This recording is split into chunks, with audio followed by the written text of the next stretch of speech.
خوش آمدید ناظرین، آپ دیکھ رہے ہیں پروگرام عوام، میں ہوں شہزاد رضا۔ آج ہمارے مہمان ہیں حامد میر صاحب، سینئر تجزیہ کار ہیں، اینکر پرسن ہیں، کسی تعارف کے محتاج نہیں ہیں اور بڑا زبردست لکھتے بھی ہیں جنگ اخبار میں۔ بہت شکریہ حامد میر صاحب جوائن کرنے کا۔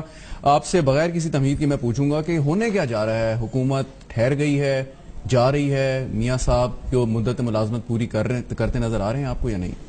مدت ملازمت نواز شریف مدت جو بھی آپ کہہ لیں، ٹینیور ان کا، sorry to slip of tongue. نہیں، ٹھیک ہے، مدت ملازمت ہی ہے، کیونکہ وہ انڈیپینڈنٹ تو ہے نہیں ہے، ان کو اقتدار مل گیا ہے، اختیار نہیں ملا، تو وہ کسی نہ کسی کی ملازمت کر رہے ہیں، کوشش کر رہے ہیں کہ وہ ملازم کے طور پہ بہیو نہ کریں بلکہ وزیر اعظم کے طور پہ بہیو کریں۔ تو ان سے غلطیاں کافی ہوئی ہیں اور ان غلطیوں کی وجہ سے وہ آج کل پھنسے ہوئے ہیں، لیکن ان کی جو اپوزیشن ہے وہ اس وقت وہ بھی پھنسی ہوئی ہے۔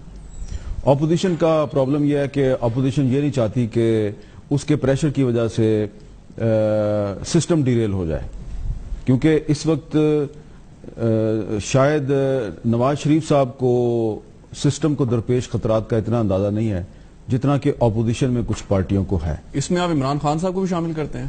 جی، عمران خان صاحب جو ہیں وہ بالکل سسٹم کو درپیش خطرات سے آگاہ ہیں اور انہوں نے انٹرنلی یہ فیصلہ کیا ہوا ہے کہ وہ کسی بھی صورت میں سسٹم کو ڈیریل نہیں ہونے دیں گے۔ پرسیپشن ڈیفرنٹ ہے ان کے بارے میں۔ بار بار امپائر کی جو بات کرتے ہیں پھر وہ کیا کرتے ہیں؟ نہیں، وہ اس کو چھوڑ دیں، امپائر کو آپ، وہ 2014 کی بات تھی۔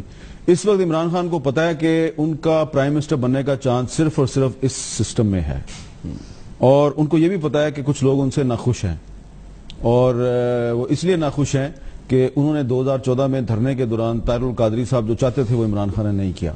تو میں اس تھیوری سے اتفاق نہیں کرتا کہ عمران خان سسٹم کو ڈیریل کرنا چاہتے ہیں۔ پیپلز پارٹی بھی سسٹم کو ڈیریل نہیں کرنا چاہتی، لہٰذا یہ ان کی مجبوری ہے۔ حکومت اس مجبوری کا ناجائز فائدہ اٹھا رہی ہے۔ حکومت کو پتا ہے کہ یہ پارٹیاں جو ہیں یہ ایک خاص حد سے زیادہ آگے نہیں جائیں گی۔ میر صاحب، جب آپ کہتے ہیں کہ کچھ لوگ، وہ کس کی طرف اشارہ ہوتا ہے آپ کا؟ جی، جب آپ کہتے ہیں کچھ لوگ ناراض ہیں عمران خان سے، تو کس کی طرف آپ اشارہ کر رہے ہیں؟ عمران خان سے بہت سے لوگ ناراض ہیں، انٹرنیشنل پاور پلیئرز بھی ان سے ناراض ہیں، کچھ پاکستان کے اندر سے لوگ بھی ان سے ناراض ہیں، اس میں کچھ ایسے لوگ بھی ناراض ہیں جو کہ آپ کو نظر نہیں آتے لیکن ان کا بڑا مؤثر کردار ہوتا ہے۔ تو پاکستان جو ہے وہ ایک بڑا مشکل سا ملک بنتا جا رہا ہے۔ اس میں میرے خیال سے جو آپ پوچھ رہے ہیں کہ نواز شریف صاحب رہیں گے نہیں رہیں گے، میرے خیال سے شہزاد صاحب میرے لیے یہ امپورٹنٹ سوال نہیں ہے۔ میرے لیے اس وقت جو ہے نا، میرے ملک پاکستان کی سلامتی اور بقا زیادہ اہم ہے، کیونکہ مجھے لگ رہا ہے کہ یہ جو لوگ آپس میں الجھتے جا رہے ہیں، ایک دوسرے سے لڑتے جا رہے ہیں، ایک دوسرے کی ٹانگ کھینچتے جا رہے ہیں، اور اس میں پولیٹیکل فورسز بھی انوالو ہیں، نان پولیٹیکل فورسز بھی انوالو ہیں، ان کو بالکل بھی اندازہ نہیں ہے کہ پاکستان جو ہے وہ کس قسم کے خطرات میں گھرتا جا رہا ہے۔ آپ صرف ایک میں سوال آپ کے سامنے رکھتا ہوں، بڑی معذرت کے ساتھ، ہو سکتا ہے بہت سے لوگوں کو یہ چیز بری لگے، کہ پاکستان جو ہے اس کے جو بڑے ہمسائے ہیں ان میں شروع سے ہی ہے، تو ایک دشمن کافی ہونا چاہیے آپ کا، لیکن آپ کے افغانستان کے ساتھ بھی تعلقات بہت خراب ہو چکے ہیں، اور افغانستان جو ہے وہ انڈیا کا اتحادی بن چکا ہے۔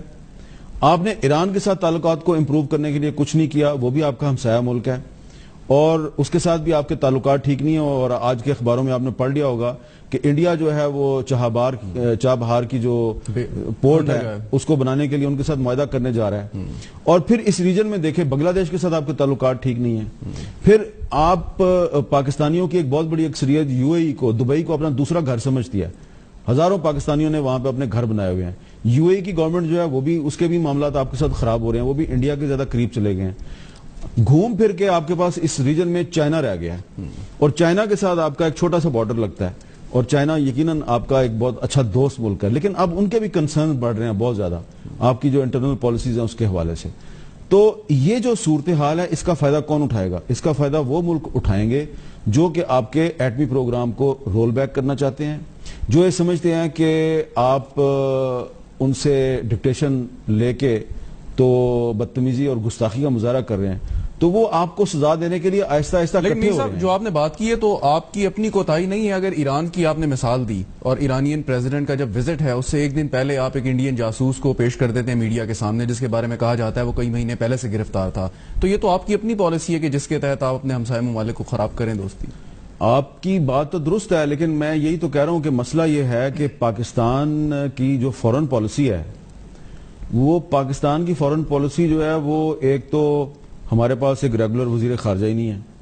میں نے ایک دن ایک بہت اہم حکومتی شخصیت سے کہا جی کہ آپ کے پاس تو ایک ریگولر فورن منسٹر ہی نہیں ہے تو آپ کی فورن پالیسی کیسے چلتی ہے؟ وہ مسکرائے اور انہوں نے کہا کہ حامد میر صاحب اگر ہم ایک ریگولر فورن منسٹر لے بھی آئیں تو کیا آپ کو یقین ہے کہ فورن پالیسی ہمارے ہی کنٹرول میں رہے گی؟ تو یہ میں ایک بہت بڑی شخصیت کی بات کر رہا ہوں. تو میں نے ان کا جب سوال سنا تو میں ایک انتہائی معذرت خواہانہ مسکراہٹ کے ساتھ میں نے موضوع بدل دیا. ان کے جواب تو مجھے پتہ ہے. تو میں آپ کو گزارش یہ کرنا چاہ رہا ہوں کہ ہمیں اپنے مسائل جس تیزی کے ساتھ بگڑ رہے ہیں ہمیں اس کا بالکل بھی احساس نہیں ہے. ہم ایک عجیب و غریب قسم کے خبط عظمت کا شکار ہیں اور ایک ایروگنٹ قسم کی جو پیٹریوٹزم ہے اس کا کور لے کے ہم رائٹ لیفٹ پہ لوگوں کو غدار، ملک دشمن، کافر قرار دے کے تو ہم ایسا لگ رہا ہے کہ ترقی کی شاہراہ پہ ہم بڑی تیزی سے بڑھ رہے ہیں اور ہم کہہ رہے ہیں کہ ہمارے سے بڑا تو ملک دنیا میں کوئی ہے ہی نہیں ہے. اور ایک مائنورٹی جو ہے وہ پیٹریوٹ بنی ہوئی ہے اس ملک میں اور میجورٹی جو ہے وہ غداروں کی ہے. ٹھیک ہے. اور لڑائی جو ہے وہ ساری اگر آپ دیکھیں، اگر آپ برا نہ منائیں، میں دوبارہ بار بار آپ جی بالکل آپ کو آپ فرض کریں کہ شہزاد صاحب اور حامد صاحب ہم دونوں مل کے ایک کسی اونچے مینار پہ چڑھ جاتے ہیں. ٹھیک ہے. ٹھیک. اس مینار پہ چڑھ کے ہم اپنے ساتھ کچھ ایسے اکوپمنٹ لگا لیتے ہیں کہ ہمیں ساری آوازیں بھی سنائی دے رہی ہیں پاکستان. چاروں صوبوں پہ ہماری نظر ہے، گلگت بلتستان، آزاد کشمیر.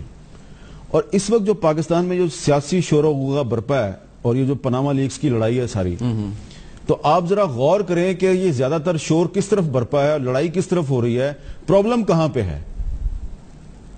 اب جو میں بات کہنے لگا ہوں پھر معذرت کے ساتھ، مجھے اور آپ کو یہ احساس ہوگا کہ یہ ساری لڑائی تو تخت لاہور کی لڑائی ہے. یہ ساری لڑائی پنجاب کی ہے. پنجاب کے سیاستدان ہیں دونوں، نواز شریف بھی اور عمران خان بھی. ٹھیک ہے. آگے سے جو ان کے مصاحبین ہیں جو آپس میں ایک دوسرے سے لڑ رہے ہیں وہ بھی سارے پنجاب کے ہیں، خواہ جہانگیر ترین ہوں، شاہ محمود قریشی ہوں، علیم خان ہوں، سارے پنجاب والے ہیں. اور اس طرف سے بھی سارے پنجاب والے ہیں، خواہ سعد رفیق ہوں، خواہ پرویز رشید ہوں، سارے پنجاب والے ہیں. اب اس میں خورشید شاہ کہاں پہ ہے؟ خورشید شاہ مشکوک ہے جی، پتہ نہیں یہ اپوزیشن میں ہے بھی ہے یا نہیں ہے، وہ مشکوک ہے جی. مولانا فضل الرحمان کس طرف ہے؟ یہ جو مفاد پرست ہے جی، یہ تو اپنا مولانا ڈیزل ہے جی. یہ جو چھوٹے صوبوں کے سیاستدان ہیں ان کو آپ نے بے وقت کیا، مشکوک ہیں وہ سارے. اگر وہ حکومت کے ساتھ ہیں تو وہ مفاد پرست ہیں، اگر وہ اپوزیشن کے ساتھ ہیں، عمران خان کے ساتھ ہیں، تو جناب ان کی لائلٹی پہ آپ کو شک ہے. آپ سارا دیکھ لیں، پولیٹیشنز کو دیکھ لیں، سول ملٹری بیوروکریسی کو دیکھ لیں، آپ میڈیا والوں کو دیکھ لیں، اینکرز کو دیکھ لیں، بڑے بڑے کالمسٹوں کو دیکھ لیں، بڑے بڑے جو بھی اس لڑائی میں شامل ہیں یا اس طرف ہیں یا اس طرف ہیں، سب کا تعلق پنجاب سے ہے. یہ پنجاب والے جو ہیں انہوں نے اس کو ہوسٹیج بنایا ہوا ہے پورے پاکستان کو آپس کہ اقتدار کی لڑائی لڑ رہے ہیں سارے. پی ٹی آئی اور پی ایم ایل این کی لڑائی ہے اور اس میں جو اگر پیپلز پارٹی ہے یا اے این پی ہے یا نیشنل پارٹی ہے تو وہ قوال ہیں جو ساتھ تالی بجاتے ہیں. آگے جو عزیز میاں صاحب ہیں وہ کوئی اور ہیں. اسی طرح دوسری طرف نواز شریف صاحب ہیں تو ان کے رائٹ لیفٹ پہ اگر آپ کو حاصل بدنجو صاحب یا فضل الرحمان صاحب یا محمود اچکزئی صاحب نظر آ رہے ہیں تو وہ بھی ہمراہی ہیں، مین پلیئرز نہیں ہیں وہ. تو میں بس آپ کو یہی عرض کروں گا کہ اتنا ہی کافی ہے. میں اس پہ بہت لمبی بات کر سکتا ہوں کہ یہ جو اہل پنجاب ہیں یہ مت سمجھیں کہ صرف پنجاب ہی پاکستان ہے. پاکستان میں صرف پاناما لیکس ہی بڑا مسئلہ نہیں، اور بھی بہت سے مسائل ہیں. اور آپ دیکھیں کہ جو پاکستان سے اس وقت لیڈر بھاگے ہوئے ہیں جن کو آپ مفرور کہتے ہیں یا غدار کہتے ہیں یا آپ کہتے ہیں وانٹڈ، بلوچ رہنماؤں کی طرف آپ یا بلوچ رہنما ہیں یا سندھی ہیں یا اردو سپیکنگ ہے، سارے بھاگے ہوئے ہیں. اور جتنے بھی پنجابی ہیں وہ پاکستان میں ایک دوسرے سے لڑ رہے ہیں. سارے جو محب وطن پنجابی سیاستدان ہیں وہ پاکستان سے نہیں بھاگتے، وہ پاکستان میں رہتے ہیں لیکن ایک دوسرے کو غدار قرار دے رہے ہیں، ملک دشمن، مودی کا ایجنٹ، مودی کا ساتھی یا یہودیوں کا ایجنٹ. ٹھیک ہے جی. وہ ایک دوسرے کی ایسی تیسی پھیر رہے ہیں سارے پنجابی اور سیاستدان، سول ملٹری بیوروکریسی، صحافی، وہ سارے جو ہے نا وہ کوئی پازیٹیو بات نہیں کر رہا، آپس میں لڑے جا رہے ہیں. فوج کہاں کھڑی ہے وقفے سے پہلے اگر آپ جواب دینا چاہیں تو اس سارے صورتحال میں؟ وقفے کے بعد جواب دیں. وقفہ لیتے ہیں ناظرین، وقفے کے بعد حاضر ہوں گے، ساتھ رہیے گا. پروگرام میں ایک بار پھر خوش آمدید ناظرین، ساتھ موجود ہیں حامد میر صاحب، اور وقفے سے پہلے بڑی دلچسپ گفتگو کر رہے تھے پنجاب کے حوالے سے اور پنجاب کی سیاست کے حوالے سے. حامد میر صاحب، میں نے وقفے سے پہلے آپ سے سوال کیا تھا کہ فوج کہاں کھڑی ہے. کہنے والے یہ بھی کہتے ہیں کہ ایک موقع پہ کئی کور کمانڈرز جو ہیں وہ میاں صاحب سے چاہتے تھے کہ وہ استعفیٰ دے دیں، اور یہ بات دھرنے کے دنوں کی ہے، لیکن اس میں شاید جنرل راحیل شریف نے اپنا کردار ادا کیا اور کہا کہ ایسی بات نہیں ہے، فوج کو نہیں آنا چاہیے. تو اب آپ کہاں دیکھتے ہیں فوج کو؟ دیکھیں، میں تو صرف وہی بات کروں گا جس کا علم مجھے ذاتی طور پہ ہے. میرا نہیں خیال کہ کسی بھی موقع پہ کور کمانڈرز کی بڑی اکثریت نواز شریف صاحب سے استعفیٰ چاہتی تھی. ہاں، ایک موقع آیا تھا دھرنے کے دنوں میں، جب ایک صاحب جو کہ اب ریٹائر ہو گئے ہیں، انہوں نے ایک بہت بڑے پراپرٹی ٹائکون کے ذریعے پرائم منسٹر نواز شریف کو یہ میسج بھیجا تھا. چٹ بھیجی تھی میرے خیال میں. نہیں، چٹ نہیں بھیجی تھی، میسج بھیجا تھا کہ آپ 1.5-2 مہینے کے لیے پاکستان سے باہر چلے جائیں. استعفے کی بات نہیں ہے اس میں. ٹھیک. تو نواز شریف صاحب نے انکار کر دیا تھا. کہا یہ گیا تھا کہ جی یہ کور کمانڈرز کا میسج ہے. کہا یہی گیا تھا کہ یہ کور کمانڈرز کا میسج ہے. تو اس کے بعد پھر نواز شریف صاحب نے یہ بات جو ہے یہ رکھی آرمی چیف کے سامنے، تو انہوں نے اس کی تردید کر دی. انہوں نے کہا ایسی بات ہی نہیں ہے، کیونکہ اگر ایسی کوئی بات ہوتی تو 2014 میں صورتحال ایسی تھی کہ فوج بہت کچھ کر سکتی تھی، لیکن فوج نے نہیں کیا. تو اس میں جو لوگ انوالو تھے 2 یا 3 وہ سارے ریٹائر ہو چکے ہیں.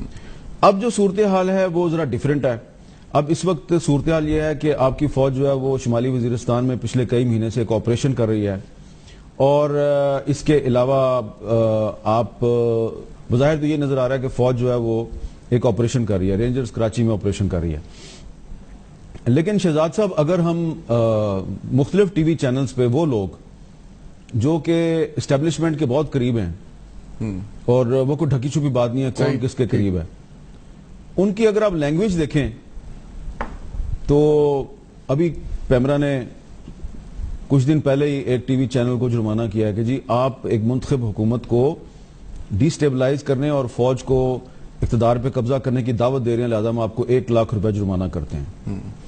تو اگر اس طرح کے لوگ اوپنلی ٹی وی پہ بیٹھ کے پچھلے 2 سال سے فوج کو مداخلت کی دعوت دے رہے ہیں، اور وہ لوگ مسلسل پھر نظر بھی آتے ہیں ادھر ادھر، انہی لوگوں کے ساتھ نظر بھی آتے ہیں، اور ان سے کوئی ڈس ایسوسیشن بھی نہیں نظر آ رہی، تو اس سے لگتا یہ ہے کہ کہیں نہ کہیں پرابلم تو ہے. لیکن پرابلم صرف اس طرف نہیں ہے، پرابلم جو ہے وہ پولیٹیکل فرنٹ پہ بھی ہے. اچھا، پولیٹیکل فرنٹ پہ جو پرابلم ہے، لیکن اب حال ہی میں ہم نے یہ بھی خبریں سنی کہ جو بیک ڈور ملاقاتیں ہوتی تھیں، ماضی میں بھی ہوتی تھیں اور آج کل بھی شاید جاری ہیں، جس میں چودھری نثار علی خان صاحب یا وزیر اعلیٰ پنجاب شہباز شریف صاحب کافی فور فرنٹ پہ تھے. تو آپ سمجھتے ہیں کچھ ریپیئرمنٹ کی طرف گئے ہیں معاملات، سول ملٹری ریلیشن جو خراب ہوئے تھے اب کچھ بہتر ہیں؟ دیکھیں، سیدھی سی بات ہے کہ نواز شریف صاحب کو یہ کہا گیا تھا کہ آپ پرویز مشرف کو پاکستان سے باہر جانے دیں، ان کا نام ECL سے ہٹا دیں تو سارے معاملہ ٹھیک ہو جائیں گے. تو اب نواز شریف صاحب جو ہیں وہ انہوں نے سپریم کورٹ کے ایک ڈیسیژن کی آڑ لی. حالانکہ ڈیسیژن میں کہیں یہ نہیں کہا گیا تھا کہ جی پرویز مشرف کو باہر جانے دیں، لیکن انہوں نے جواز بنا کے ان کو باہر جانے کی اجازت دے دی. اب پرویز مشرف صاحب جب سے پاکستان سے باہر گئے ہیں، آپ دیکھیں نواز شریف صاحب پہ پہلے اگر 40% پریشر تھا تو اب 90% ہو گیا. پریشر پہلے سے ہی بڑھ چکا ہے. اور جو میڈیا میں نون لیگ کی پراکسیز اور اسٹیبلشمنٹ کی پراکسیز کے درمیان جو جنگ چل رہی ہے وہ پہلے سے زیادہ شدید ہو گئی ہے. تو اب اس میں یہی کہوں گا کہ اچھا، یہ پراکسی کی آپ نے ٹرم بڑی زبردست کوائن کی ہے. میڈیا کے اندر جو پراکسیز ہیں، کہا جاتا ہے کہ نون لیگ کی میڈیا مینجمنٹ بڑی زبردست ہے، اور اگر وہ ان کی پراکسیاں وہ بڑے زبردست طریقے سے چلاتے ہیں، خبر کوئی اتنی نہیں چل سکتی، کوئی ایسا نہیں ہو سکتا. کالم نویس بھی معاف کیجئے گا بہت سارے ایسے جن کے بارے میں کہا جاتا ہے کہ وہ نون لیگ کے پے رول پہ یا لکھتے رہتے ہیں ان کے بارے میں. دیکھیں، بالکل اس میں کوئی شک نہیں ہے کہ مجھے پے رول کا تو نہیں پتا، لیکن نون لیگ جو ہے وہ میرا خیال ہے اگر ان کی میڈیا مینجمنٹ اتنی اچھی ہوتی تو وہ جو اپنے حامی کالم نگار ہیں وہ ان کو سرکاری عہدے دے کے تو میڈیا سے غائب نہ کرتے. اب دیکھیں نا، جو لوگ کچھ عرصہ پہلے تک بڑے اچھے کالم لکھ رہے تھے اور نواز شریف صاحب اور نون لیگ کی حمایت کرتے تھے، ہفتے میں 3-4 کالم ان کے چھپتے تھے کسی نہ کسی اخبار میں، تو کچھ نہ کچھ تو سرو کر رہے تھے نا وہ, لیکن آپ نے ان کو سیاسی عہدے دے دیے, حکومتی عہدے دے دیے, اب وہ غائب ہو گئے ہیں.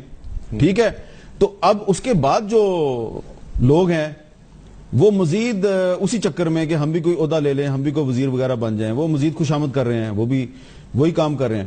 تو اس لیے میں یہ کہتا ہوں کہ دونوں طرف سے جو ہے نا حکمت عملی دونوں طرف سے ٹھیک نہیں ہے. اور ایک بات میں آپ کو بتا دوں کہ میڈیا کو جیت کر یا میڈیا کو کنٹرول کر کے آپ پاکستان کے حالات ٹھیک نہیں کر سکتے. اگر یہ کسی کو غلط فہمی ہے نا کہ میں میڈیا کو مینج کر کے, تو میں ہو سکتا ہے کہ وہ اپنی یا اپنے ادارے کے مفادات کا وقتی طور پہ تحفظ کر لیں, لیکن ان دا لانگ رن ایک کمزور اور کنٹرولڈ میڈیا جو ہے وہ پاکستان کے فائدے میں نہیں ہے. کیونکہ ایک independent media with some sense of responsibility وہی پاکستان کی جو گورننس میں جو پرابلمز ہیں, خامیاں ہیں, ان کی درست طریقے سے نشاندہی کر سکتا ہے, اور وہی پارلیمنٹ کو بھی اور عدلیہ کو بھی مضبوط بنانے میں اہم کردار ادا کر سکتا ہے. لیکن اس وقت تو سوری ٹو سے مجھے لگ رہا ہے کہ پولیٹیکل گورنمنٹ بھی اور اسٹیبلشمنٹ بھی, وہ ان کے درمیان ایک ٹگ آف وار چل رہی ہے کہ میڈیا پہ کون زیادہ کنٹرول کرتا ہے, اور ان کے اپنے اپنے لوگ جو ہیں وہ ایک دوسرے سے لڑ رہے ہیں. اور اس میں جو انڈیپینڈنٹ جرنلسٹ ہیں وہ ان کو فکر یہ پڑی ہوئی ہے کہ اگر ان کی لڑائی اسی طرح جاری رہی تو ہو سکتا ہے کہ آنے والے دنوں میں ہماری جو فریڈم ہے یہ مزید کم ہو جائے. اچھا میر صاحب, میں میڈیا کے بارے میں تفصیل سے آپ سے اگلے سیگمنٹ میں سوال کرتا ہوں. 2-3 سوال ہیں اس میں جو میں آپ سے پوچھنا چاہتا ہوں. پاکستان کو کوئی ڈیفالٹ کرانے کی کوئی عالمی سازش آپ کی نظر سے گزری؟ نظر سے مراد یہ کہ آپ نے کوئی آبزرو کیا, آپ نے تجزیہ کیا جیسے امریکن پریشر آپ پہ بڑھ رہا ہے, اور یہ بات بھی کی جا رہی ہے کہ آنے والے وقتوں میں پاکستان کو خاصا بلیک میل کیا جائے گا اس کے نیوکلیر پروگرام کی وجہ سے, جو کہ آپ کی ڈیموکریٹک گورنمنٹ کے لیے بھی یہ خطرے کا باعث بن سکتا ہے. کوئی ایسی بات؟ دیکھیں, سیدھی سی بات ہے کہ نیوکلیر پروگرام تو پاکستان کے بہت سے دشمنوں کی آنکھوں میں بڑی دیر سے کھٹک رہا ہے, اور ہمارے نیوکلیر پروگرام کے خلاف سازشیں بڑھتی جا رہی ہیں. اور آپ یہ بھی دیکھ لیں کہ نیوکلیر پروگرام جس شخص نے شروع کیا تھا, ذوالفقار علی بھٹو نے, اس کو جنرل ضیاء الحق نے اس ملک کے جو مولوی ہیں ان کے ساتھ مل کر پھانسی لگا دیا. تو ایک سیاستدان تھا جو ڈٹ گیا ایٹمی پروگرام پہ, جس نے سودے بازی سے انکار کر دیا, اس کو آپ نے پھانسی لگا دیا. پھر وہی ذوالفقار علی بھٹو جس ڈاکٹر اے کیو خان کو ڈھونڈ کے لایا تھا باہر سے, اس اے کیو خان کا جو لانگ رینج میزائل پروگرام تھا اس کو کیپ کیا گیا, اور پھر اس کو عبرت کی مثال بنا کے 2004 میں ٹی وی پہ پیش کر دیا گیا. یہ کام بھی پرویز مشرف صاحب نے کیا. ایک اور فوجی نہیں, جرنیل. تمام فوجی جو ہیں وہ, ان کو میں یہ نہیں سمجھتا کہ وہ مشرف ہیں یا ضیاء الحق ہیں. فوجیوں کی جو اکثریت ہے وہ محب وطن ہے, اور وہ آئین اور قانون کے مطابق اس ملک کی خدمت کرنا چاہتے ہیں. اب آپ یہ دیکھ لیں کہ ٹریک ریکارڈ یہ کہتا ہے, پاکستان کی سیاسی تاریخ یہ کہتی ہے کہ نیوکلیر پروگرام کو اگر کبھی نقصان پہنچتا ہے یا اس کے خلاف سازش آگے بڑھتی ہے تو نان ڈیموکریٹک دور میں آگے بڑھتی ہے. تو اگر اس وقت پاکستان میں ڈیموکریسی کو ڈیلیل کرنے کی کوشش ہو رہی ہے تو میں, اور پرویز مشرف نے صرف نیوکلیر پروگرام کو کمزور نہیں کیا, اس نے کشمیر کاز پہ بھی سودے بازی کی, اور جو تمام کشمیری رہنما ہیں وہ یہ کہتے ہیں کہ جتنا نقصان مشرف نے پہنچایا کشمیر کاز کو, کسی اور نے نہیں پہنچایا. تو اس وقت انڈیا کا ٹارگٹ آپ کا کشمیر کی تحریک آزادی ہے, اور انٹرنیشنل فورسز بشمول امریکہ ان کا ٹارگٹ آپ کا ایٹمی پروگرام ہے, اور ہمیں انفارچونیٹلی اس چیز کا احساس نہیں ہے. اور ہم جو اسلام آباد میں موو کرتے ہیں, ڈپلومیٹس کو ملتے ہیں, پاکستان کے دورے پہ جو آنے والی غیر ملکی شخصیات ہیں ان کو ملتے ہیں, تو کافی دنوں سے مجھے لگ رہا ہے کہ ہمارا نیوکلیر پروگرام بھی اور کشمیر کی تحریک آزادی یہ دونوں انڈر تھریٹ ہیں. اور خدا نہ خواستہ اگر پاکستان میں جمہوریت ڈیریل ہوتی ہے اور کوئی اور پرویز مشرف آتا ہے تو اس مرتبہ یہ دونوں چیزیں جو ہیں یہ آپ کے ہاتھ سے نکل جائیں گی. کیونکہ انفارچونیٹلی اس مرتبہ مجھے نہیں لگتا کہ کوئی سیاستدان انٹرسٹڈ ہوگا کہ پاکستان کے اندر رہ کے وہ بحالی جمہوریت کی تحریک چلائے. ایک وقفہ لیتے ہیں ناظرین, وقفے کے بعد جب دوبارہ حاضر ہوں گے تو بات کریں گے میڈیا کی. ہمارے ساتھ رہیے گا. پروگرام میں ایک بار پھر خوش آمدید ناظرین, ساتھ موجود ہیں حامد میر صاحب. وقفے سے پہلے بات کر رہے تھے کچھ سول ملٹری ریلیشن کی, اب بات کرتے ہیں میڈیا کی. حامد میر صاحب, آپ تقریباً پوری زندگی آپ کی جو پروفیشنل لائف ہے میڈیا میں ہو گئی. آپ نے قلم سے آغاز کیا, پھر ٹی وی اینکر, اس کے بعد آپ ابھی بھی زبردست کالم لکھتے ہیں. کیسا آپ نے محسوس کیا کہ جیسے جیسے سال گزرتے گئے سیاست کے ساتھ صحافت بھی انحطاط کا شکار تو نہیں ہو گئی کہیں؟ انحطاط چھوٹا لفظ ہے, میرا خیال ہے کہ صحافت, پاکستان میں جو صحافت ہے وہ اس وقت زوال کا شکار ہے. انحطاط چھوٹا لفظ ہے. زوال ان معنوں میں ہے کہ اب جو جرنلزم ہے وہ صرف اخبارات میں اور میگزینز میں نظر آتی ہے. آپ جرنلزم ٹی وی چینلز پہ آپ کو جرنلزم نظر نہیں آ رہی. ٹی وی چینلز پہ آپ کو ریٹنگ کی دوڑ نظر آ رہی ہے, اور ریٹنگ بھی 2 نمبر ریٹنگ, جعلی ریٹنگ. اور اس میں جو پاکستان کے لوگوں کے اصل ایشوز ہیں ان کو فوکس نہیں کیا جا رہا. ایسا لگتا ہے کہ پاکستان کے جو تمام بڑے ٹی وی چینلز ہیں وہ اس ملک میں عوام کی خدمت نہیں کر رہے. انہوں نے اپنے اپنے حاکم ڈھونڈے ہوئے ہیں, اور وہ ان حاکموں کی خوشنودی کے لیے صرف زبان سے ان کے جوتے نہیں چاٹ رہے, باقی دنیا کا ہر کام کر رہے ہیں. اور سم ٹائمز یہ جو صورتحال ہوتی ہے وہ دیکھ کے تو میرا دل جو ہے وہ اتنا کھٹا ہو جاتا ہے. میں سوچتا ہوں یار کہ میں اس لیے آیا تھا اس جرنلزم میں کہ میں اور میرے کولیگز جو ہیں ہم پاکستان کے عوام کی نہیں, پاکستان کی نہیں, بلکہ ہم کچھ جو انٹرسٹ گروپس ہیں ہم ان کی خدمت کر رہے ہیں اور ان کے مفادات کی جنگ لڑ رہے ہیں. تو بڑا افسوس ہوتا ہے. اور اس میں قصور جو ہے وہ میرے جیسے ورکنگ جرنلسٹ کا بھی ہے کہ 2-3 دفعہ مجھے یہ خیال آیا, بلکہ میں نے فیصلہ کر لیا کہ یہ جو گندگی ہے نا, اس گندگی سے اپنے آپ کو علیحدہ کر لینا چاہیے. کیونکہ شہزاد صاحب ہم بنے ہوئے ہیں صحافی نہیں ہیں, ہم ریس کے گھوڑے بنے ہوئے ہیں. ایک ریس ہے اور اس میں اوپر سے ایک سوار ہم پہ بیٹھا ہوا ہے اور وہ ہمیں چابک مار رہا ہے, بھاگ اور تیز بھاگ اور تیز بھاگ اور ریٹنگ لا اور ریٹنگ لا اور ریٹنگ لا.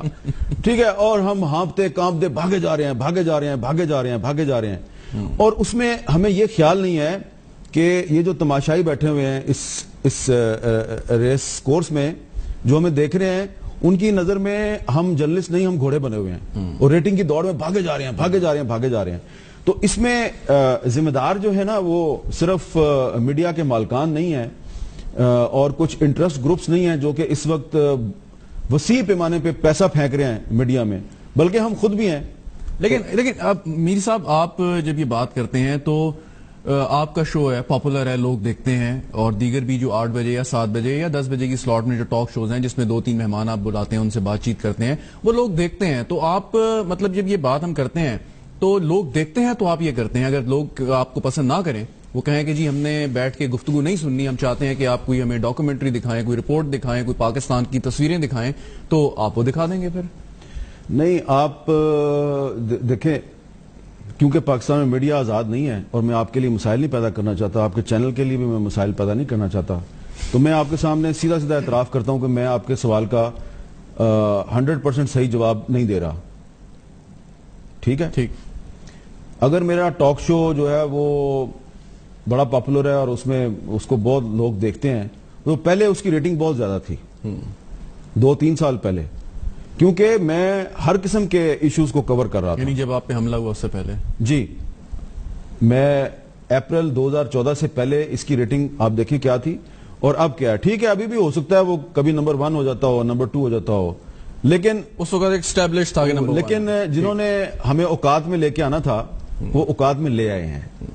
ٹھیک ہے نا, تو وہ بہت زیادہ گیپ نہیں ہے. اس کی وجہ کیا ہے کہ پبلک کے جو اصل ایشوز ہیں اس کی طرف ہم جا نہیں رہے. اور یہ جو سوال آپ نے کچھ مجھ سے کیے ہیں, میں نے ان بہت سے کوسچنز کو تو میں نے اپنے شو میں ایڈریس نہیں کیا, because I am not free. میں آزاد نہیں ہوں, میرے ہاتھ بندھے ہوئے ہیں, مجھ پہ پابندیاں ہیں. میں آپ کے سامنے اعتراف کر رہا ہوں اس کا, اور کبھی بتا بھی دوں گا کہ پابندیاں جو ہیں وہ کس نے لگائی ہوئی ہیں, کس کے ذریعے لگائی ہوئی ہیں, کیوں لگائی ہوئی ہیں, کیا شرائط ہیں.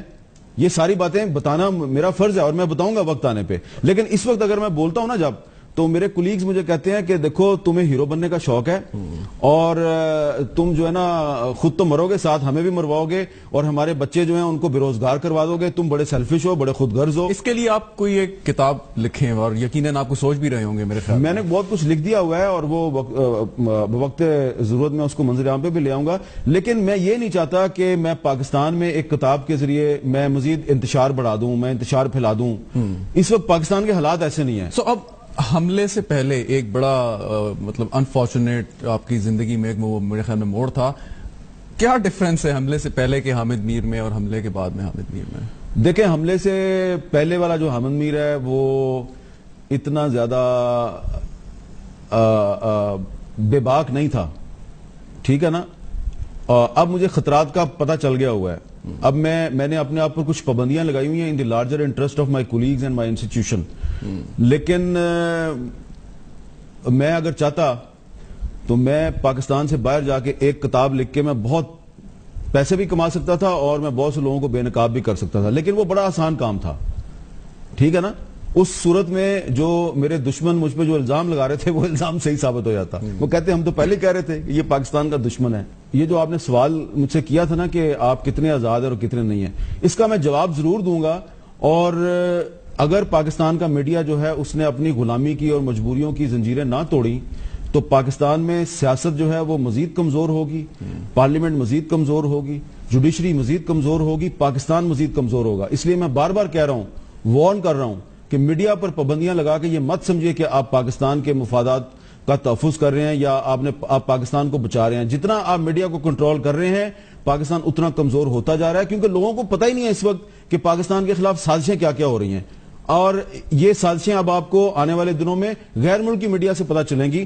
اور جب وہ آپ گھیرے جائیں گے, اللہ نہ کرے, جب آپ گھیرے جائیں گے اور آپ کی political forces, non political forces یہ مل جل کے کوئی راستہ نہیں نکال پائیں گے, پھر آپ کو پاکستان کا آزاد اور فری میڈیا یاد آئے گا. نیہا انصاری کا فورن پالیسی کی طرح کے مضمون دوبارہ سے شائع ہونا شروع ہو جائیں گے شاید. جی, نیہا انصاری صاحبہ نے بھی میرا خیال ہے کچھ چیزیں لکھی ہوئی ہیں, وہ شاید آئیں گی کچھ دنوں میں. چلیں, ایک لاسٹلی آپ کی بڑی ملاقاتیں ہوئی ہوں گی سیاستدانوں سے, انٹلیکچوئل سے, شاعروں سے, ادیبوں سے, فلم سٹار سے. کوئی ایک یادگار ملاقات جاتے جاتے کوئی بتائیں کہ جس نے آپ کو واقعی انسپائر کیا, مزہ آیا ہو کہ یار واقعی, اور نقش ہو آپ کے ذہن پہ. ہوں گی بہت سی, کوئی ایک اگر بتانا چاہیں. دیکھیں, اس وقت تو مجھے نیلسن منڈیلا کے ساتھ اپنی ایک ملاقات یاد آ رہی ہے. وہ ایک دفعہ کامن ویلتھ کی کانفرنس تھی نیوزی لینڈ میں, تو وہاں پر میری ان سے ملاقات ہوئی تھی. تو اس ملاقات میں میں نے ان سے ایک چھوٹا سا انٹرویو بھی کیا تھا. تو اس ملاقات میں نا انہوں نے ایک مجھے بات کہی تھی جو بہت سالوں کے بعد میرے لیے سورس آف اسٹرینتھ بن گئی. تو انہوں نے یہ کہا تھا کہ کچھ لوگ جو ہے نا وہ اپنے لیے جیتے ہیں اور اپنے لیے کامیابیاں حاصل کرتے ہیں, لیکن کچھ لوگ ہوتے ہیں جو دوسروں کے لیے جیتے ہیں اور دوسروں کے لیے کامیابیاں حاصل کرتے ہیں. تو آپ کو چاہیے کہ اگر آپ نے واقعی ایک کامیاب انسان بننا ہے تو اپنے لیے کامیابی حاصل نہ کرو, دوسروں کے لیے کامیابی حاصل کرو. تو دوسروں کے لیے کامیابی حاصل کرو گے تو تمہیں لوگ ہمیشہ یاد رکھیں گے. اچھا, مجھے جب انہوں نے بات کی مجھے اس کی اتنی زیادہ سمجھ نہیں آئی, تو بعد میں نے اگنور کر دیا. بلکہ جو میں انٹرویو میں نے ان کا کیا تو اس میں بھی میں نے یہ چیز جو ہے نا یہ اس کو مینشن نہیں کیا, کیونکہ یہ میں ان کے ساتھ علیحدہ سے جو بات کر رہا تھا تو اس میں انہوں نے میرے ساتھ بات کی. یہ لمبی بات ہے, میں نے آپ کو مختصر کر کے بتائی ہے. کچھ سالوں کے بعد پھر جیسے جیسے ان کے بارے میں اور کتابیں آ گئیں اور مجھے ان کے بارے میں مزید پتا چلا, تو پھر مجھے احساس ہوا کہ یہ بات تو بڑی سمپل تھی لیکن یہ بہت بڑی بات ہے. تو اگر پاکستان میں بھی کوئی آدمی, کوئی لیڈر نیلسن منڈیلا کی طرح اپنی بجائے دوسروں کے لیے جینا شروع کر دے اور اپنی بجائے دوسروں کے لیے کامیابی حاصل کرنے کے لیے کوشش شروع کر دے, تو پاکستان کے بہت سے مسائل حل ہو سکتے ہیں. بہت شکریہ حامد میر صاحب ہمارے ساتھ موجود تھے. ناظرین, گفتگو آپ نے سنی, امید ہے پسند آئی ہوگی. اجازت دیجیے, دیکھ رہی ہے کیمرہ.